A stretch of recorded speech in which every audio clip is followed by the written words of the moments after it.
ఒక డిఫరెంట్ అంటే నా కెరీర్లో ఎన్నో క్యారెక్టర్స్ చేశాను. ఇది ఒక అన్నిటికంటే చాలా ఒక క్వైట్ ఆపోజిట్ ఉంటుంది. అంటే రెవల్యూషన్ అని చెప్పలేను.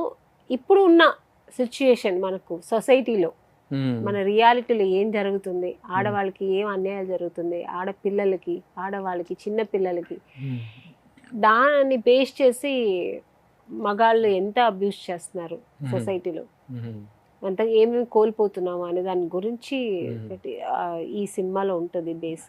సో దాన్ని నేను కూడా దాని మీద కొంచెం ఇంప్రెస్ అయ్యాను.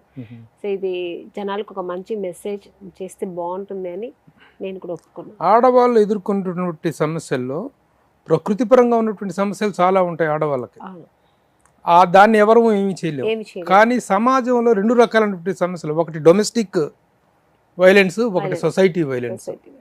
ఈ రెండు రకాల వైలెన్స్ లో ఏ వైలెన్స్ మీద మీ పోరాటం ఈ సినిమాలో? రెండు ఉన్నాయి.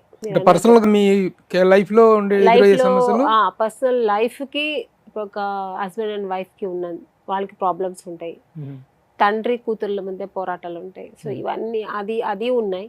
సొసైటీలో మళ్ళీ ఎదుర్కొనే ప్రాబ్లమ్స్, మళ్ళీ తల్లి కొడుకులు, మదర్ అండ్ సన్, వాళ్ళ ఇద్దరి మధ్యన ఉన్న ఒక వైలెన్స్. అంటే తను అనుకుని తన కొడుకుని ఇలాగే ఉండాలి, నా కొడుకు కూడా ఈ సొసైటీలో ఒక మంచి విధంగా ఉండాలి అనుకుని తను పెంచే రీతి, మళ్ళీ దానికి ఏం మార్పులు వస్తాయి, దానికి ఏం జస్టిఫై చేస్తుంది ఆ క్యారెక్టర్ అనేది ఈ సినిమా.